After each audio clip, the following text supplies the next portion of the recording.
and welcome to Mission Yeshas. I hope you have completed the target for the day. If you are unaware of what the target is, please check the link in the description below. Also, in the pinned comment, you will get the whole schedule of the targets. So, today you must have completed Unit 2 of Partnership. Yes, it takes a little more time because this unit is huge. There are topics which are a little confusing. In case you have not finished, it's absolutely okay. Tomorrow's target is Unit 3 of Partnership, which is anyway a little less comparatively. So you can finish the rest of Unit 2 tomorrow. So what all you would have studied in Unit 2? You must have discussed about the rights of the partners. You must have studied about the duties of the partners. What is partnership property? Who has a right over that property? What happens in case a partner earns any personal profits? Right? A secret profits. What is his obligation for that secret profits? Can he carry a personal business or not? Also, what happens if there is a change in the status of the partnership? One very important topic here that you must have done is implied authority. It is one topic which is very important, and it is also a very, very tricky topic also. And when the questions also come, there are a lot of mistakes which the student actually makes, which we will be discussing when we discuss the questions. In this implied authority, you will do what is within implied authority. First, what is implied authority? Second, what is within implied authority? What is outside implied authority? Then you must have done notice, change in the implied authority. You must have done acts in emergency. You must have done admission by your partner. You must have done liability to a third party. These are all related to implied authority. And yes, every topic is very important. And I'm hoping you must have done it very well. If you have any doubts in these topics, you can actually refer to our marathons also, which will help you to understand them. Coming again to this topic, the last topic of this unit was dissolution of partnership, which you must have done, where there are 6 cases of dissolution, admission, retirement, death, insolvency, expulsion, and transfer of shares. And yes, the institute does ask a lot of questions even from this. So you can expect a question from this. I'm not saying it will come, but you can still expect a question from this. I hope you have done all of this. And I hope you have studied it well. You have studied it in such a way that you can approach the exams. If you have done, I want you to write in the comments below partnership. Let us see. I'm expecting at least a little more than yesterday today. If you have done it, please leave a like, right? So that I know how many people are actually doing it. If you have not completed the target, but you plan to complete it before you go to sleep today, it's as good as getting it done today, right? So I want you also to leave a comment partnership in the comments below and also leave a like so that I can know how many of you are in sync with me. As I already told you, the whole objective of this mission is consistency and completion. These are the 2 C's that we are focusing on. So if you complete every day's target, by the time the 50 days end, okay, you will be done with the syllabus, done with practice. And my God, you will be like, you will be in a better position for the exams.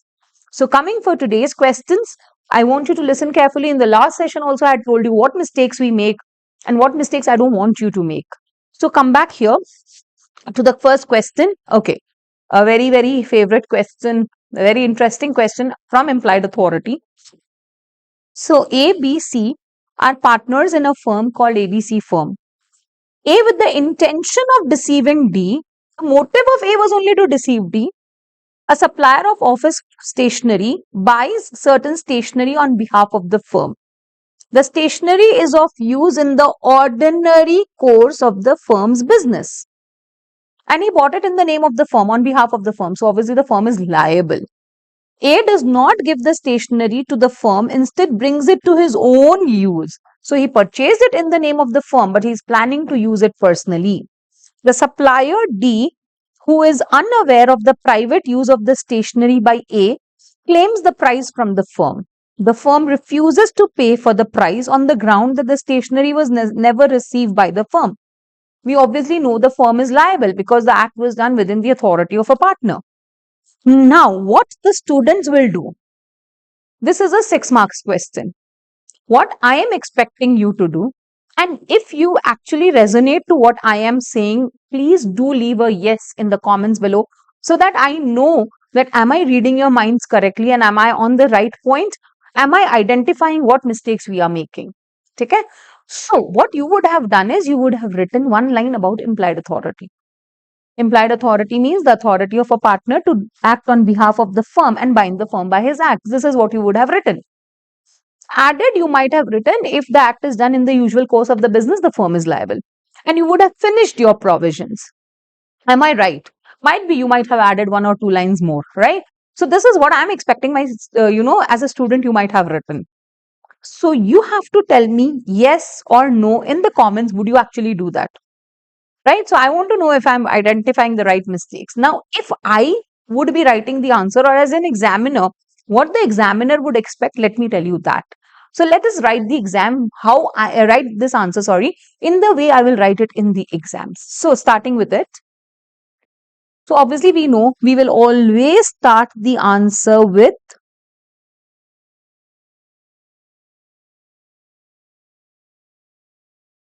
as per the provisions of the Partnership Act 1932. Whenever the question is about implied authority, always start your line with a partner is for the purpose of the business of the firm, both the agent as well as the principal of the other partners. Should always write this line. A partner is for the purpose of the business of the firm, both the agent as well as the principal of the other partners. Right? Now,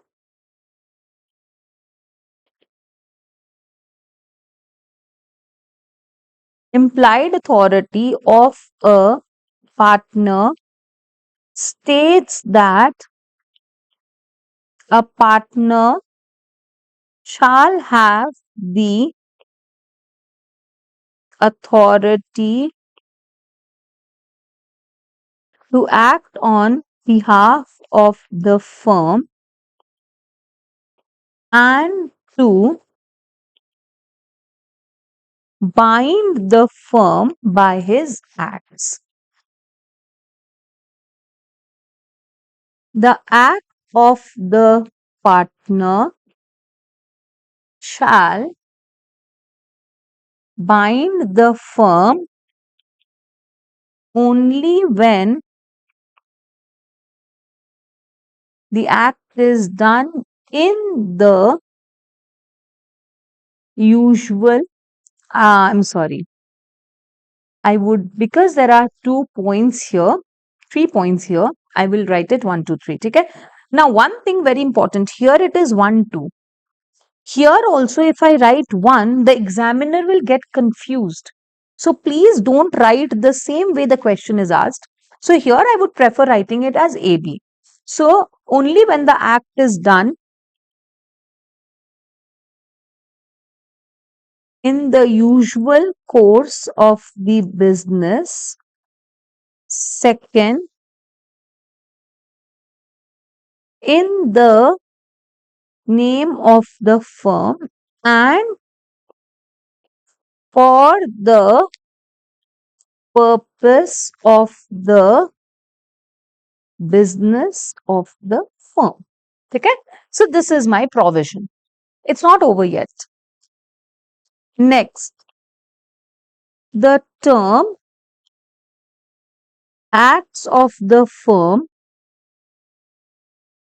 implies any act done by all of the partners,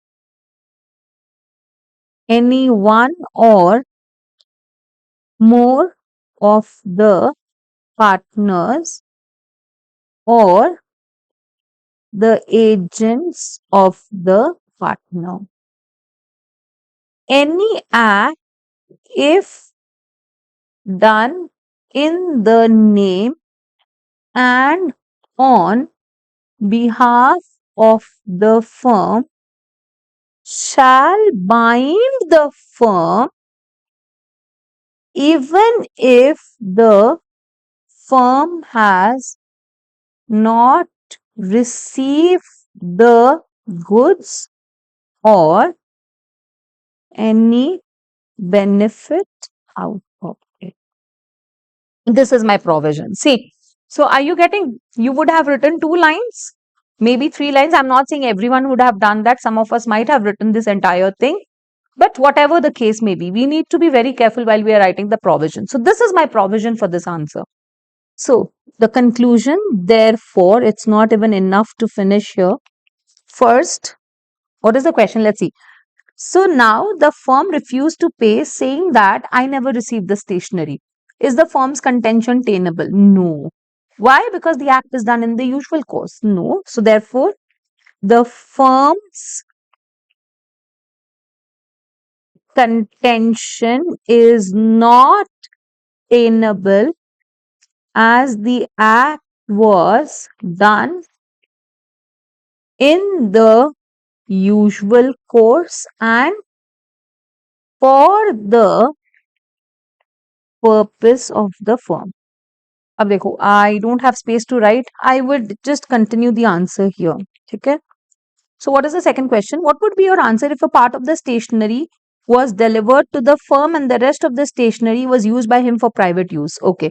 So whenever they ask a second question, no, you should always explain it, because in the second paragraph you're not explaining it. So in case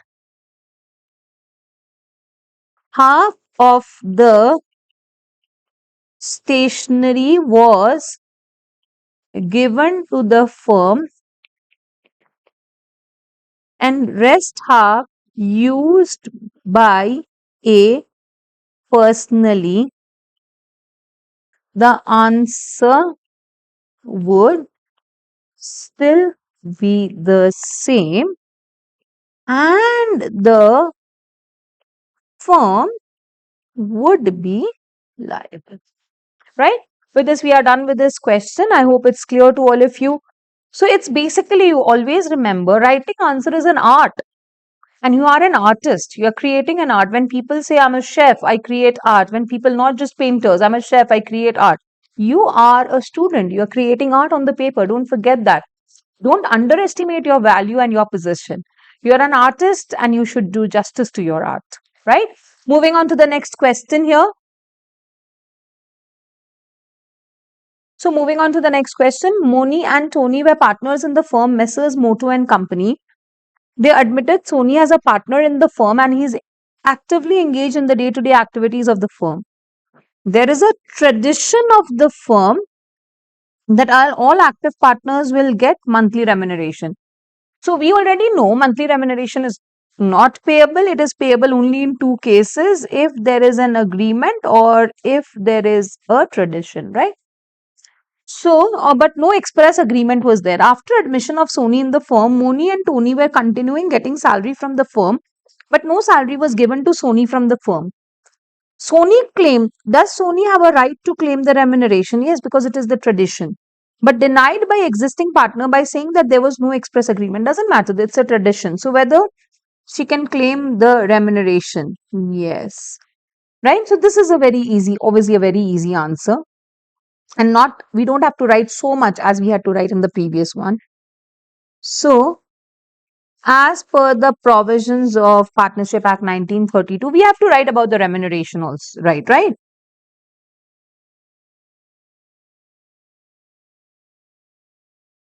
The Partnership Act does not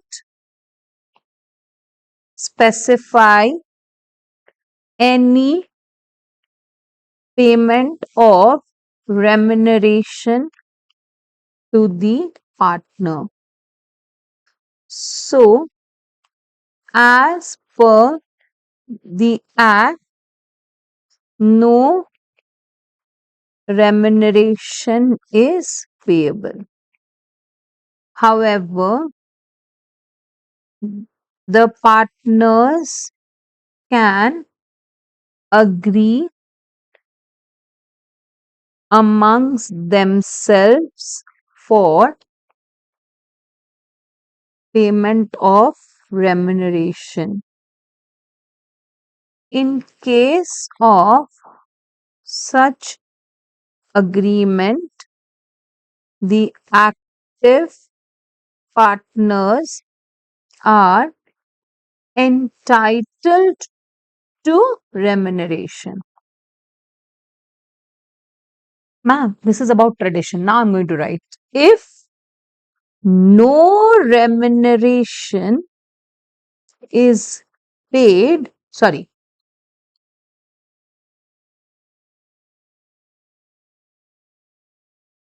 if there is no agreement for payment of remuneration, it shall still be paid. It shall still be paid if there is a tradition. Fine, हो गया. Therefore, Sony is entitled to remuneration as there is a tradition to pay. Fine. Moving on to the next question. Okay, so this is again a very a lengthy question, a 7 marks question, and let's understand how we are supposed to answer it. ABC and Company is renowned partnership firm doing business in textile industry from the last 20 years. But due to technical upgradation, the firm incurred heavy debts of 50 lakh. To maintain the integrity of the firm, they introduced D as a new partner. Before admission of D, other partners A, B, and C decided on their own and made an agreement with the creditors that the new partner will be liable. Okay. So, what will happen here in this kind of a question? We will forget the fact that the contract has to be with the old partner, new partner, and the third party. We'll forget this. And we will see, oh, okay, they made a contract with the creditors. That means he is liable. One mistake we will make this. The contract has to be between the old partner, new partner, and creditor. Here, the contract is happening between the old partners and the creditor, not the new partner. Okay? When D joins, he comes to know about the debt with reference whether D would be liable. So, what do you think? D will be liable? No, not at all. Whether your answer will be different if D was a minor at the time of admission. Now, what you will think? Minor is liable after attaining majority. Yeah, yes, he's liable. No, he's not liable because he's liable only for the acts which were done while he was a beneficiary in the firm. This 50 lakhs was incurred even before he joined. Even if he joined as a minor, when he joined, the debt was already there. And a minor is also not liable for anything done before he is admitted. So, no, he's not liable. Upon becoming a major, will he be liable? Since he is not liable, since the act was done, when he becomes a major, he is liable for the acts done before, from the time he joins the firm. This was done before. So, obviously, no. So, the answer for all the three is no. Now, let me tell you guys one very important thing here. When we write this answer, I've always told you when there are multiple questions, two ways there are to answer. If they are interrelated to the same provision, say for example, this question, this was interrelated to the same provision. So I wrote all the provision in the first paragraph only. But if I look here, each of the provision is separate from the other, right? Each of the provision is separate from the other. So when provisions are not related to each other, the best way to answer these kind of questions is not write all the provisions together, but do it ABC only and write the respective provision in that point, because then it becomes easier to connect to the question. In this question, all the provisions were the same, so we wrote it together. But in this question, there are so many variety and different types of provisions, no? So here, the best way is to write the provisions separately only. Okay? So starting, so here, how will I write it? I'll write it 1, 2, 3 only. So the first one is whether he would be liable. So this is, I'm going to write about admission here, right? So I'm going to write about admission. Now see, one more thing. If this was a simple question, single question for 4, 5 marks, I would have said a partner may join the firm by this. But because it's a multiple, it's a 6 marks or a 7 marks question and all the questions are together only, I will not go for all of this. I'll just simply write about the provision. But even if you write, it's not wrong. Right? When a partner joins the firm,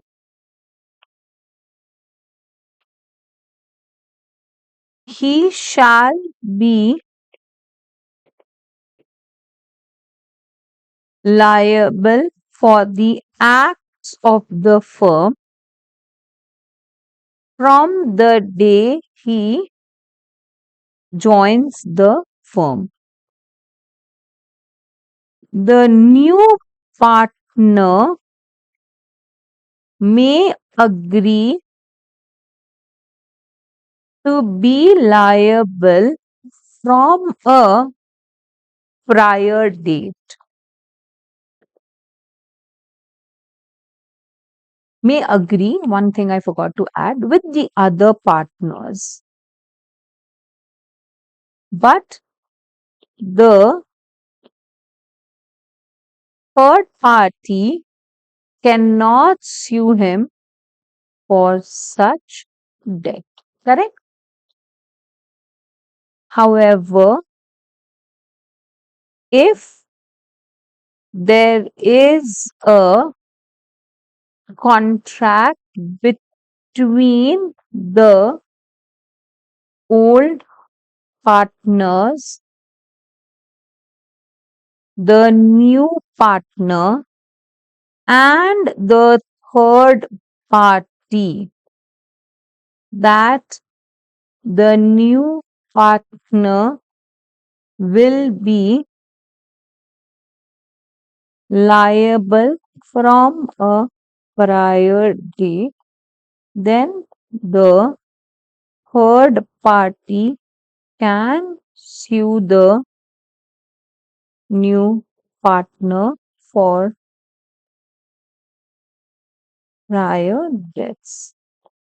Wait just 1 second, it's not reload. So here, whether D would be liable for the debts of the firm incurred prior to his admission? Obviously no. Right? Why? Because he never agreed. Therefore,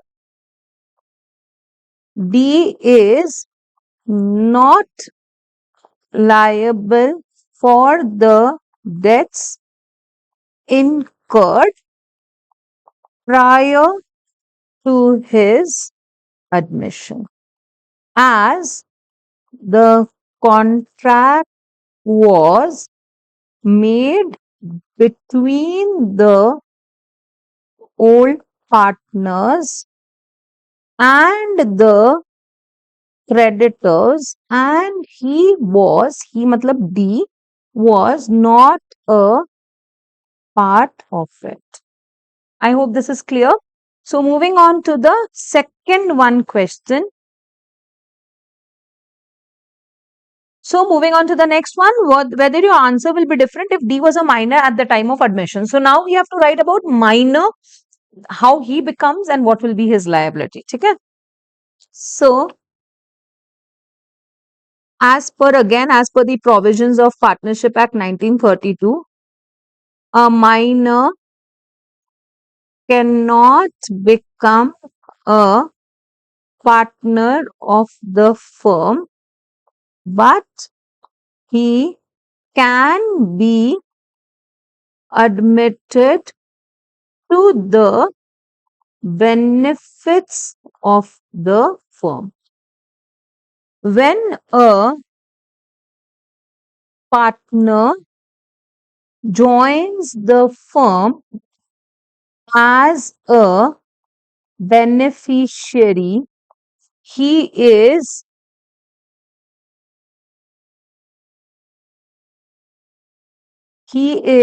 not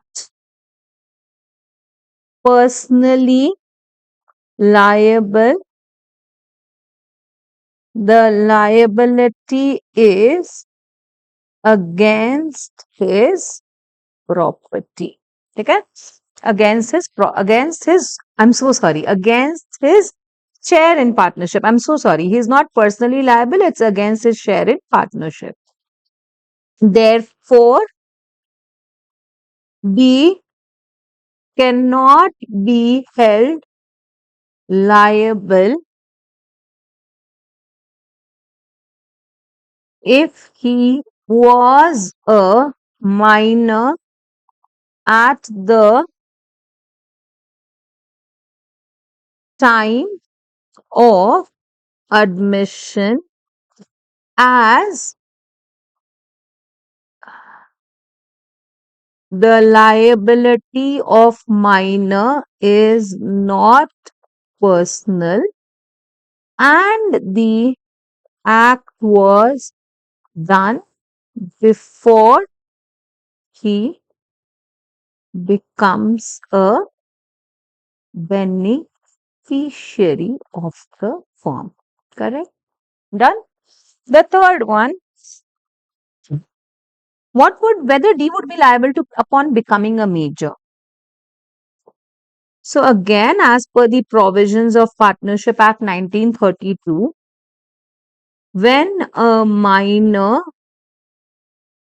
becomes a beneficiary, he may, on attaining majority, continue as a partner or leave the firm. If he becomes a partner, he shall have unlimited liability from the day he was admitted to the benefits of the firm. Right? Therefore, D is not liable on attaining majority as the act was done before he becomes a beneficiary. Correct?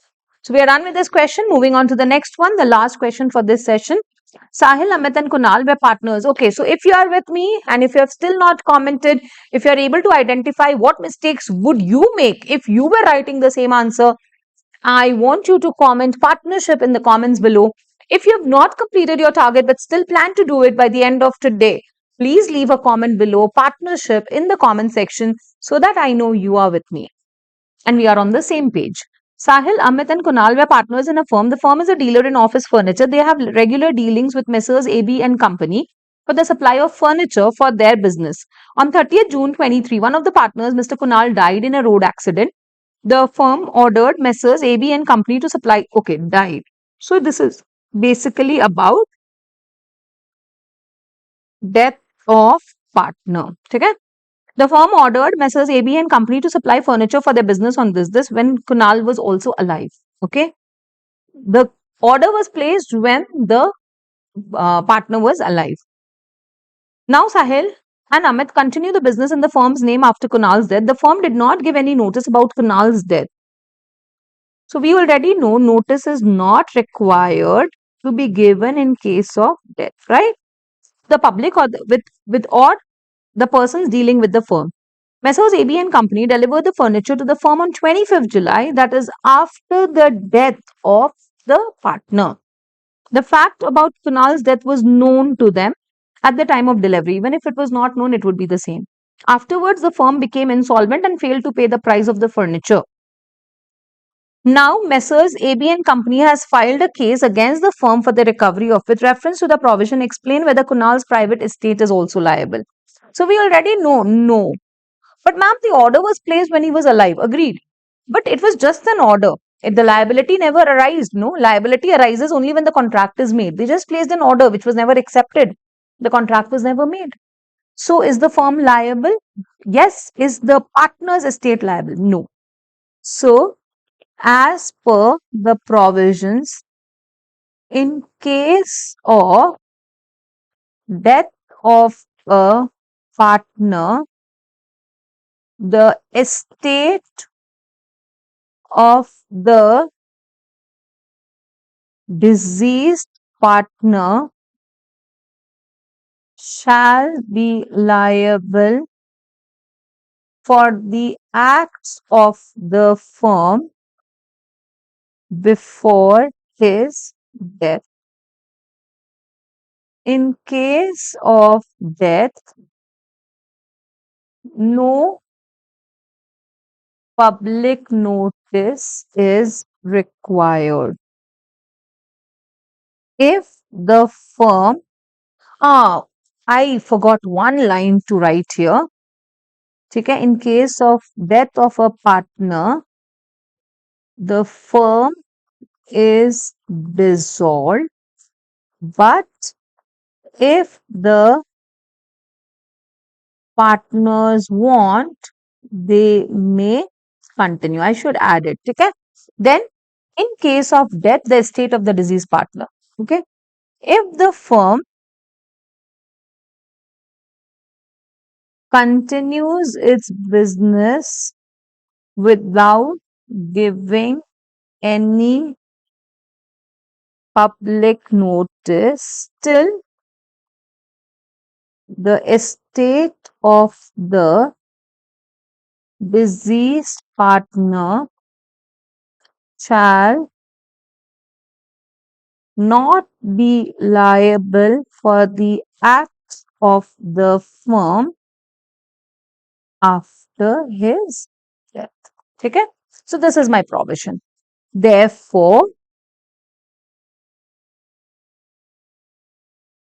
Kunal's estate will not be liable, even though the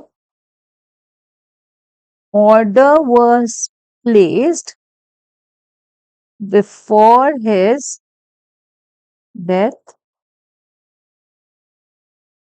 The delivery was done only after his death. So,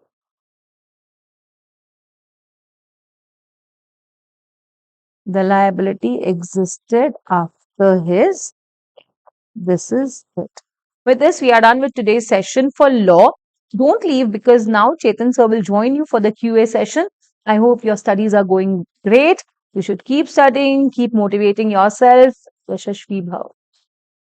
Hello everyone, I welcome you all to day 2 of Quantitative Aptitude. The target that I had given you were indices and logarithm. Hope you have revised. Let's get started, guys. So let me just quickly take you through the concept that you have in indices and logarithm. Laws of indices, when two numbers with the same basis are multiplied, their powers get added. And when you want to change the sign of the power, you take the reciprocal of it. When two numbers with the same basis are divided, the powers get subtracted. A power 0 is 1. A power x and a power y are equated, then powers can be equated. Mth root of a can be written as a power 1 by m. If x power a equal to y power a, bases are not same, but the powers are equal. We can equate the bases. When you have multiple powers, except the base a, all the powers get multiplied. Some of the important algebraic formulae. So these formulas I have explained clearly in marathon session. Hope you have revised that. All right. Now, these things are very, very important. If a power 1 by 3 plus b power 1 by 3 plus c power 1 by 3 is equal to 0, then a plus b plus c the whole cube is equal to 27 abc. Very, very important result. When x is equal to a power 1 by 3 plus a power minus 1 by 3, then always ax cube minus 3ax is equal to a square plus 1. When x equal to a power 1 by 3 minus a power minus 1 by 3, then ax cube plus 3ax is equal to a square minus 1. Whenever you have a constant power, whenever you come across the constant powers and the powers being m, n, p, q and so on, don't let them as m, n, p, q. Rather than that, you can just plug in the values for those m, n, p, q, that means the arbitrary constants. Preferably, the values that you plug in is either 0 or 1. All right. When the powers are in cyclic order, the resultant value for the power will be 0, but overall result is going to be 1 because you have something in the base. Base power is 0 as always 1, but the resultant value for the power becomes 0. The overall, the final answer will be equal to 1.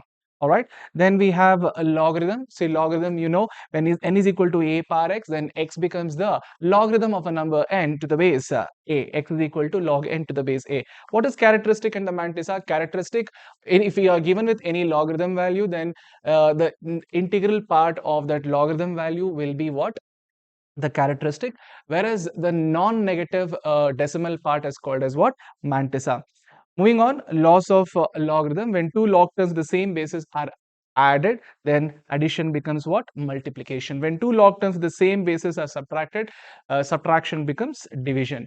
Log m power k is k log m, and change of base property. When you're given with log m to base n, you don't want the base to be n, then you can write this as log m by log n. There's one more form of it. When you have 1 by log n to base n, whenever the log is in the denominator, you can always take it to the numerator by interchanging the number and the base. That means it becomes log m to the base n. Very, very important property. This is to be used whenever the log terms are in denominators.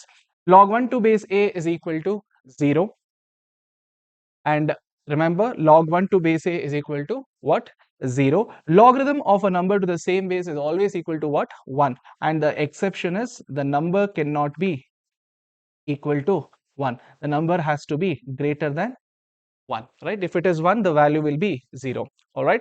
Then when you have a base of an exponent as well as the base of the log are same, the exponent and the base will get cancelled. You get the result as x. When two log terms are equated this way, you can cancel log on both the side, and you can write x equal to y, and make sure the coefficients are 1. If the coefficients are not 1, you can take them as a power, then only you can cancel log on both the side. And also remember, log of 0 and log of negative numbers are not defined.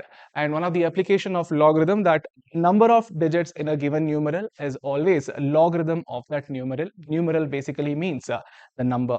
All right. Then we have conversion from logarithm to exponential form. So first of all, when you write an exponential form, you write the base. So what is the base? Whatever is the base in the log, the same is the base in the exponent also. Then you have to write the power. What becomes the power? The value in the logarithm becomes the power. Then conversion from exponential form to log form. When you want to write exponential to log, first of all, you write the value. What becomes the value? The power becomes the value. Then base of the exponent will be the base of log as well.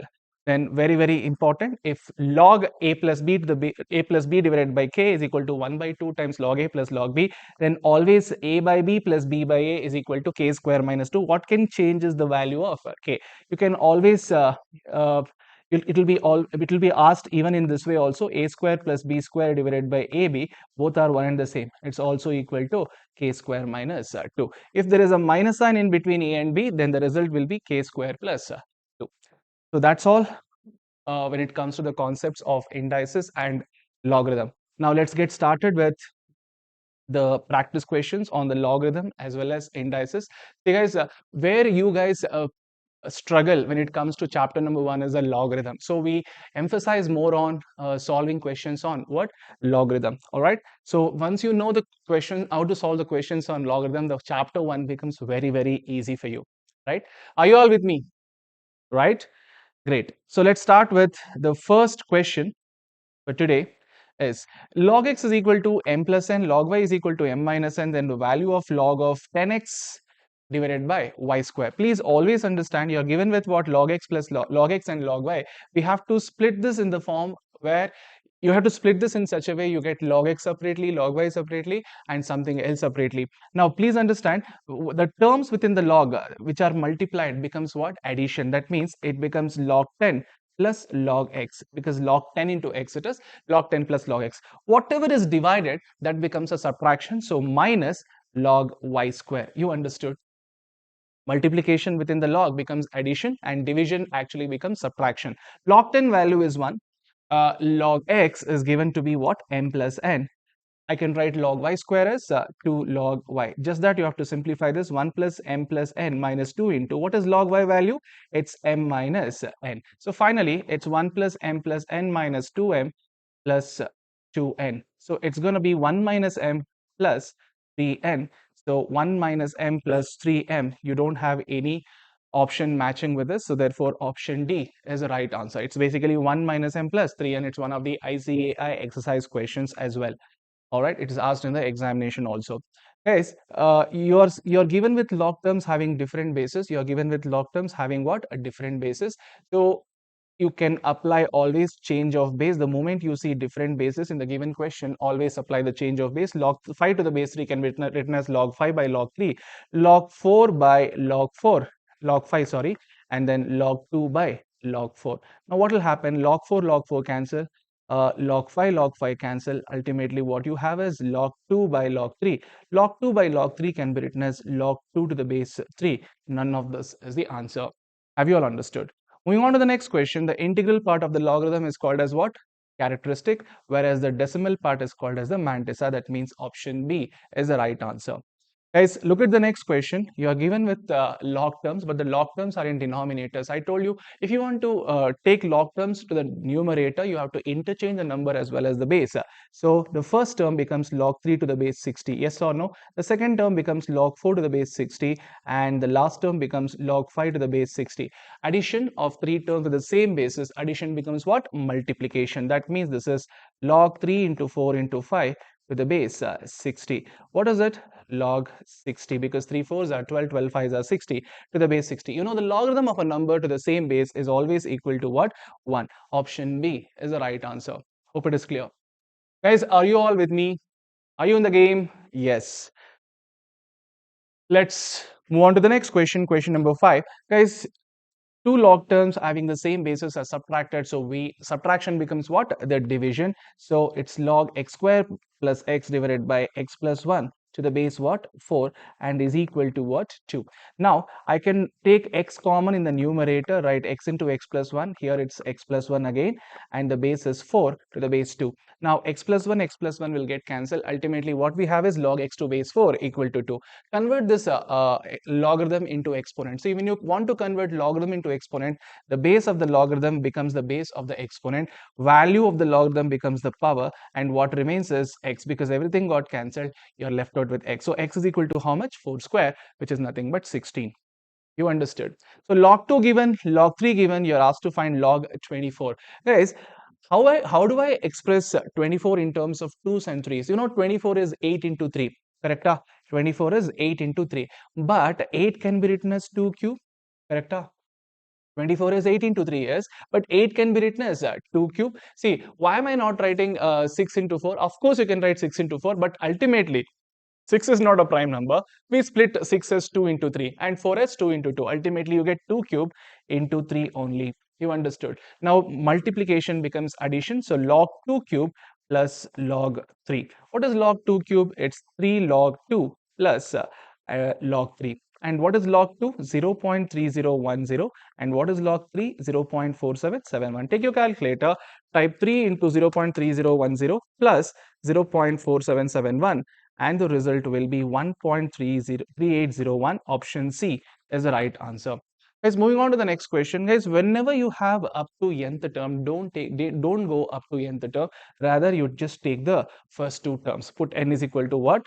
N in the options. First of all, you find the value of this. It's log of 1 cube is 1, 2 cube is 8, 1 plus 8 is 9. So log 9 it is. So don't you think log 9 is log 3 square, and that is nothing but 2 log 3. Now, whichever option gives you 2 log 3, on plugging in n is equal to 2 in the options, that will be the right answer. If I put n is equal to 2 in the first option, this becomes 2 log 2 plus 2 log 2 plus 1 is 3 minus 2 log 2. 2 log 2, 2 log 2 will get cancelled. What you end up getting is 2 log 3. So option, what is it? It is option A, the right answer. Guys, have you all understood? If you have understood, please type indices and logarithm in the comment box. All right. Moving on to the next question. There's this variety of questions we have solved in the class, even in the marathon videos. Yes or no? So how do I solve this question? Guys, if I want to eliminate this log, I have to convert this log into exponent. So what's the base of this log? 3. So that will become the base of the exponent. And what becomes the value? What becomes the power? The value 0 becomes the power. First of all, find out the value of 3 power 0, which is 1. Now, if I want to eliminate this log, the base of this log is 4. Write down the base over here. What becomes the power? This value becomes the power. So 4 power 1 is equal to what? 4. Now, if I want to eliminate this log, I have to write the base over here. And what becomes the power? This value becomes the power 2 power 4. What is remaining? Ultimately, it is x. 2 power 4 is 16, so x is equal to 16. Option C is the right answer. Have you all understood? Do you want me to explain this once again? All right. So please concentrate. What is the first thing that you should be doing? Eliminate this log. If I want to eliminate this log, write the base of that log. That will become a base of the exponent. What becomes the power? The value 0 becomes the power. What is 3 power 0? 1. Correct? Write down the value there itself. Now, if I want to eliminate this log, what's the base of this log? 4. Write down the base as exponent base also as 4. Now, what becomes the power? This value becomes the power. All right. What is 4 power 1? It is 4. Have you understood? Now, if I want to eliminate this log, the base of that log is 2. What becomes the power? The value over here becomes the power. 2 power 4 is 16. And what is remaining? X. And that itself is x. Have you understood? Because all logs got cancelled, you end up getting what? Only x. That means option C. Guys, moving on to the next question. Log of x minus 2, log of x minus y divided by 2 is equal to 1 by 2 times log x plus log y. So this shortcut I had given you, what is it? X square plus y square divided by xy is equal to k square plus 2 or k square minus 2. If there is a minus in between here, it will be k square plus 2. Have you understood? Now they're just asking us to find x square y square value. So x square y square is equal to k square plus 2. What is k value here? K value is 2. So 2 square is 4 plus 2 divided by xy. So 4 plus 2 is 6. So 6xy is the value of x square plus y square. So this shortcut I had already given you. Which shortcut? Let me just show it to you. This was the shortcut which I gave you, right? So there was a minus sign in between, all right? So it is k square plus 2, and I already told you this is nothing but a square plus b square divided by ab, isn't it? So there in the question, they are asked in terms of x and y. Here it is in terms of a and b. That's the only difference. Have you all understood? Guys, moving on to the next question. It is log cube root 2 to the base x equal to 1 by 15, and you need to find the value of x. Guys, how do I find this out? First of all, convert this into what? Exponent. So how do I convert? First of all, the base is x. What becomes the power? The value becomes power, x power 1 by 15.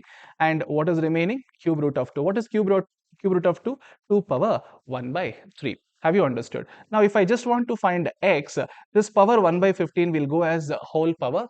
How much? 15. Correct? 2 power 1 by 3 is already there. Whole power 1 by 15 will go as 15 on the other side. 3 ones are 3 fives are. So 2 power 5, which is nothing but 32. Option D is the right answer. Guys, moving on to the next question. Log b to base a plus log c to base a is equal to 0. Then which one is correct?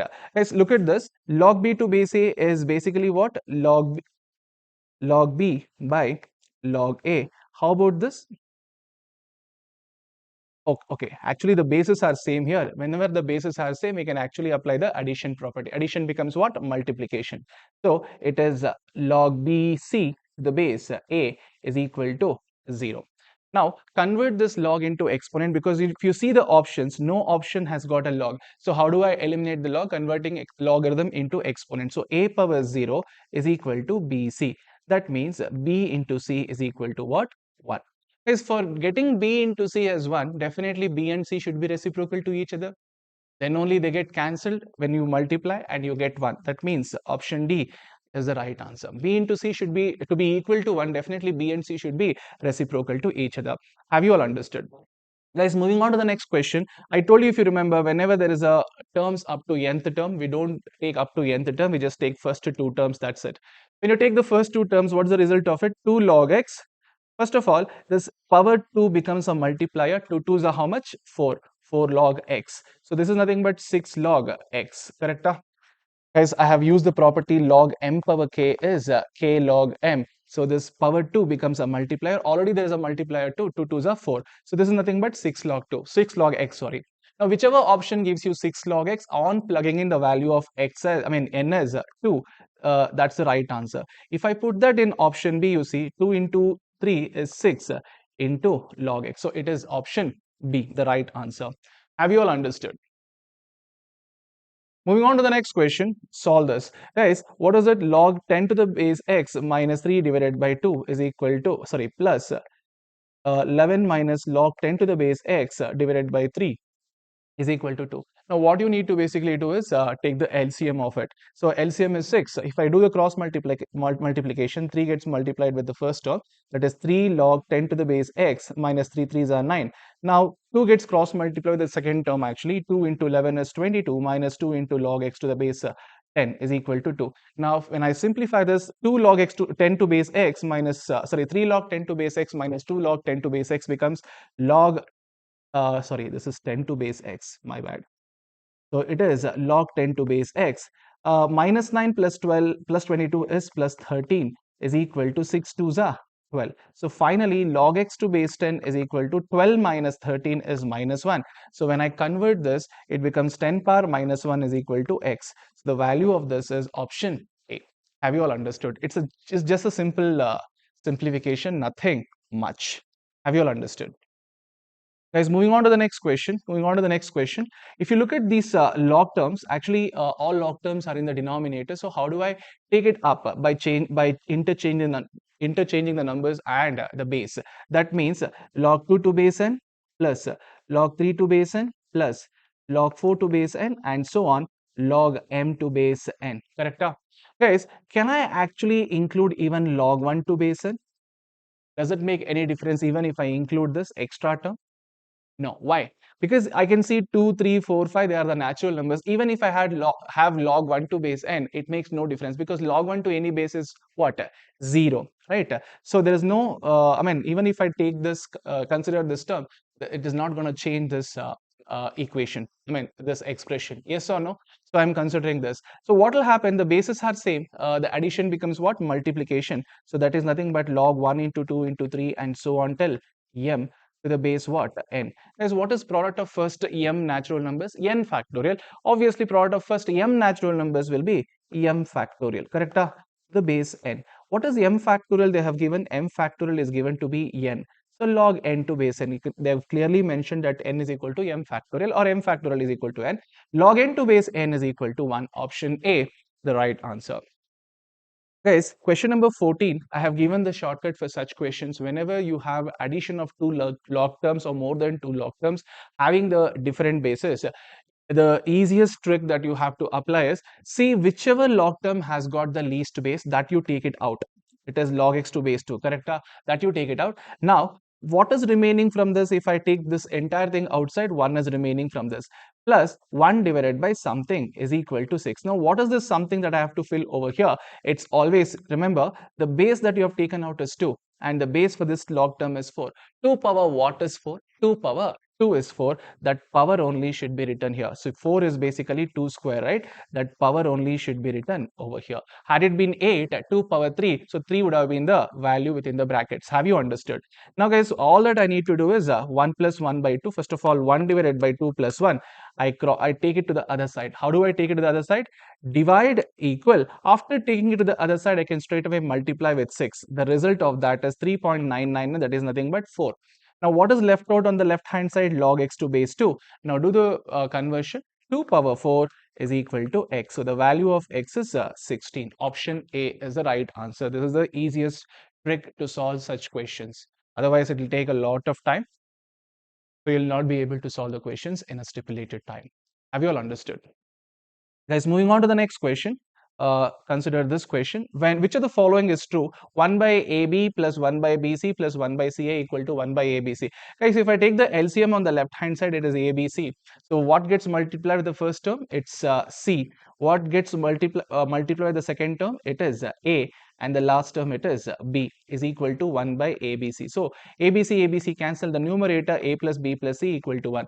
If you look at the options, in all options logarithm is there. So what do? Apply log on both sides. So log of A plus B plus C equal to log 1. What is log 1? 0. That means option D is the right answer. Have you all understood? Guys, moving on to the next question. If log 2 to the base root x, the whole square. First of all, it is log 2 by log root x. Log root x can be written as x power 1 by 2. Correct? I applied the change of base actually whole power 2. It is nothing but log 2 by log x. Now, can I write the denominator as 1 by 2 log x? I can definitely do that. Correct? Is equal to log 2 by log x. Now look at this, 1 by 2, if it goes up, it goes as 2, and the whole square becomes 4. So ultimately it is log 2 by log x, the whole square. So I have taken that 1 by 2 outside by applying the square. So 1 by 2 square is 1 by 4, but it is in the denominator. When it is taken up, it becomes 4, is equal to log 2 by log x. Both the side log 2 by log x, log 2 by log x will get cancelled. Now it is 4. How do I write log 2 by log x? Log 2 to the base x equal to what? 1. Now this 4 will go to the other side, becomes what? 1 by 4. This is log 2 to the base x. Now do the conversion. It is x power 1 by 4 equal to 2.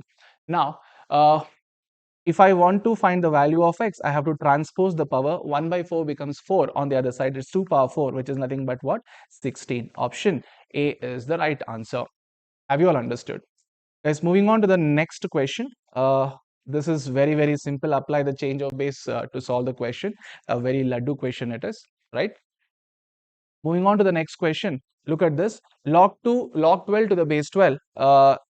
Y is equal to log 24 to the base 24. And z is equal to log 36 to the base 36. As there's a mistake in the question actually. It's not log 12 to the base 12. Let me just check this question once. Yeah, guys, there was a mistake in this question, not just in this question, even the previous question. The question is wrong. It's log 9 to base 4 into log 2 to base 3. Please solve this question by applying the change of base rule. You will get the answer. If you want me to solve, it's log 9 by log 4 into log 2 by log 3. And look at the number within the numerator. I mean, number within the logarithm in the numerator, it's 9. 9 is not a prime number. 9 is nothing but 3 square. So log 3 square can be written as 2 log 3, and log 4. 4 is not also, I mean, also not a prime number. So 4 can be written as 2 square. So log 2 square can be written as 2 log 2 into log 2 by log 3. Ultimately 2 cancel, 3 log 3 log 3 log 2 cancel. You get the answer as D. Now let us solve this 19th question. They have given x value, y value, z value, then xyz plus 1. Guys, if I multiply these three, what do I get? If I multiply these three, so you see this 24 will cancel with 24 because you're multiplying it. Actually, when you apply the change of base rule, definitely 24 comes to denominator, 24 in the numerator, they get cancelled. 36 will get cancelled. All you are left out with is log 12 to the base 48 when you multiply x into y into z plus 1 is there. So how do I write 1 in terms of log? Because there is a log in the first term, but this 1 can be written as log. Look at the base over here, 48. So how do I write 1 in terms of 48? Obviously log 48 to the base 48. Have you understood? Now, look at this. This is addition of two log terms with the same basis. It is 12 into 48. That becomes 576.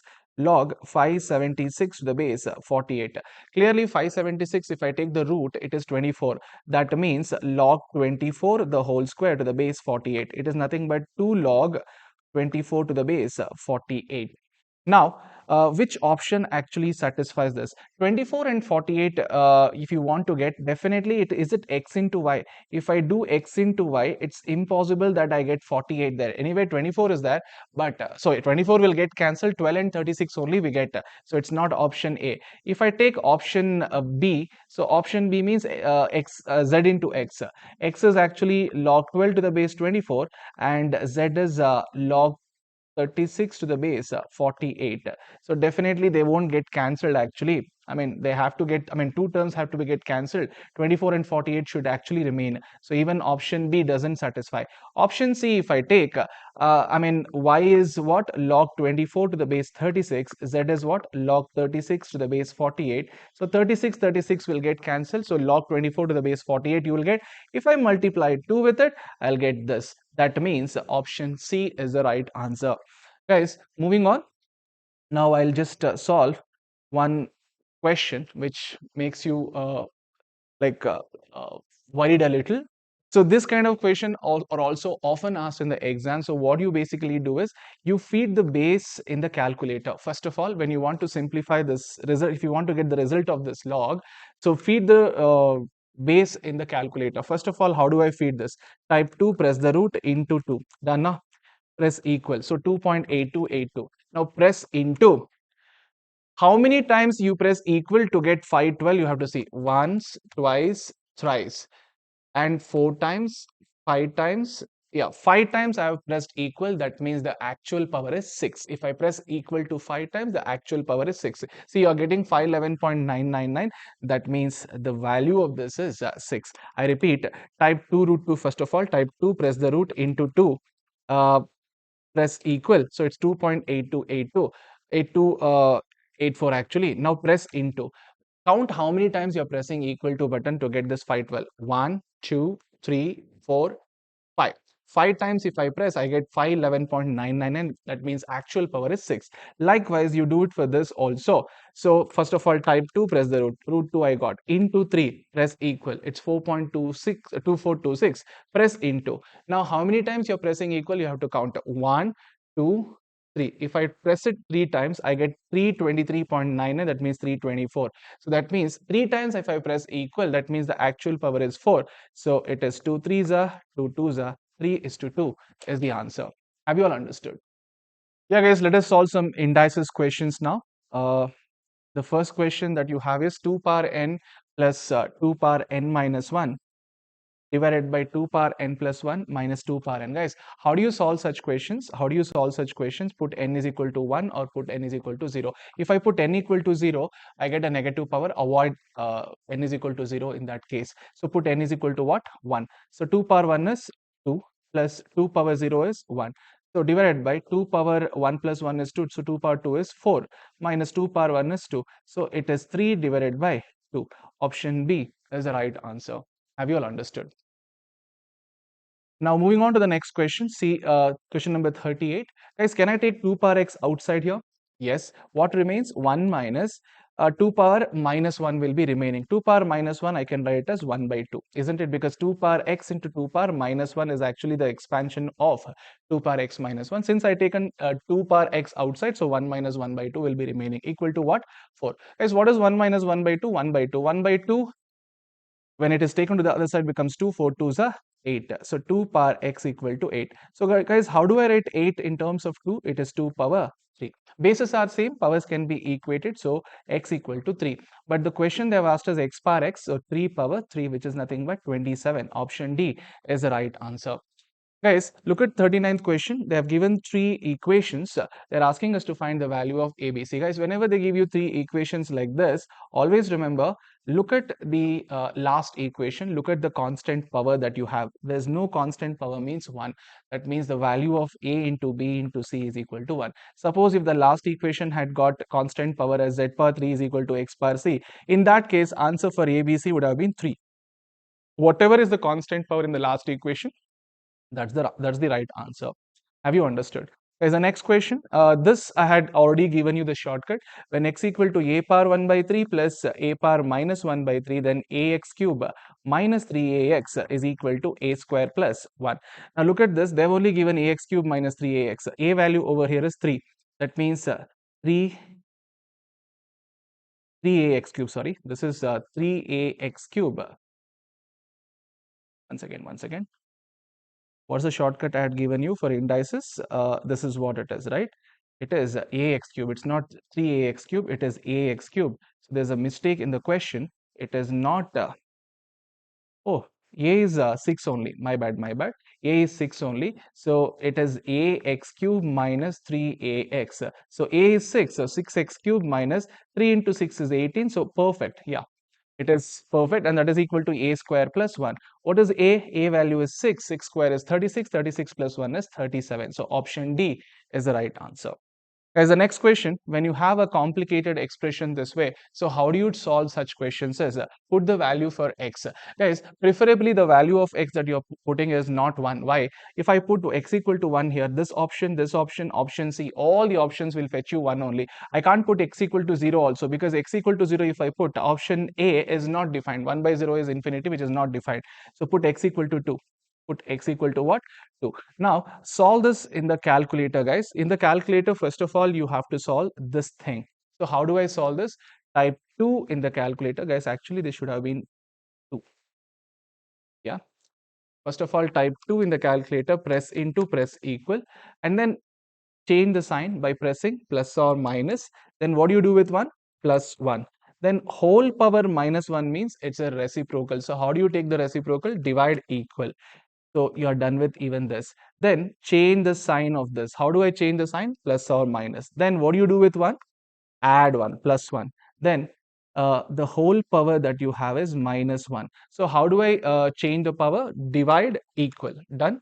And then I have a negative. So change the sign by pressing plus or minus. Then add 1 to it, plus 1.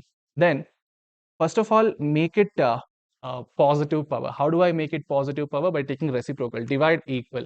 Then whole power 1 by 2 is remaining, right? So minus becomes a plus when I press the divide equal. Whole power 1 by 2 means square root. Press the square root button, you get the value 2. All right. So that means which option gives you 2? Option B, because x value that we have plugged in is 2. So option B only will give you the answer. So I want you to correct this question. It's not minus 2 here. It's plus 2. All right. Guys, the next question that I want you to solve is this, right? A is equal to 5, root 5 plus root 3 divided by root 5 minus root 3. B is equal to root 5 minus root 3 divided by root 5 plus root 3. First of all, solve, they're asking us to find the value of a square plus b square. Solve the value for a. Guys, how do I find the value for a? First of all, solve the denominator. Type 5, press the root, minus 3, press the root. Guys, you have to store it now. How do I store it? M plus. Done. How do I store it? So press equal to, sorry, first of all, type 5, press the root, minus type 3, press the root, then equal, then press M plus to store it. Next, go to the numerator, type 5, press the root, plus type 3, press the root, equal, divided by MRC, press equal. All right. So repeat the calculation once again, everybody. So solve the first denominator. Type 5, press the root, minus type 3, press the root, press equal, then store it by pressing M plus. All right. Go to the numerator. Type 5, press the root, plus type 3, press the root, equal, divided by MRC, press equal.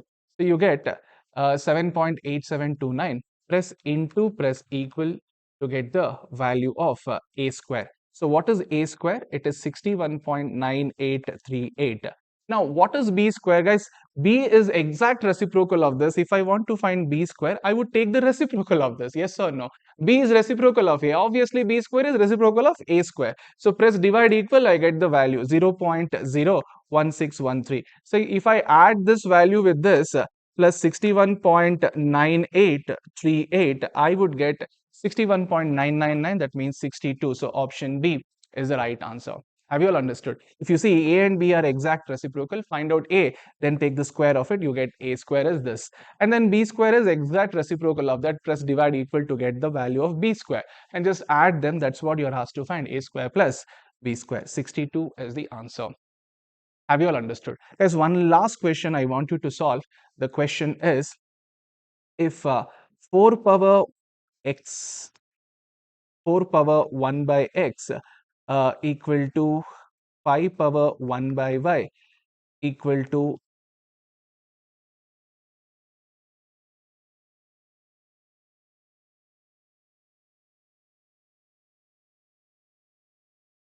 let's say 40 power, let's say 2 power x, it is 40 power 1 by z. All right, 40 power 1 by z. Then x plus y is equal to what? X plus y is equal to what? It's not x plus y actually.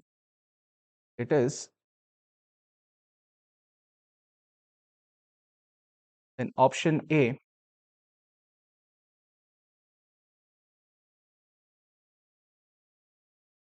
3x plus y is equal to z. Option B, x plus 3y is equal to z. Option C, x plus y equal to 3z. Option D, none of this.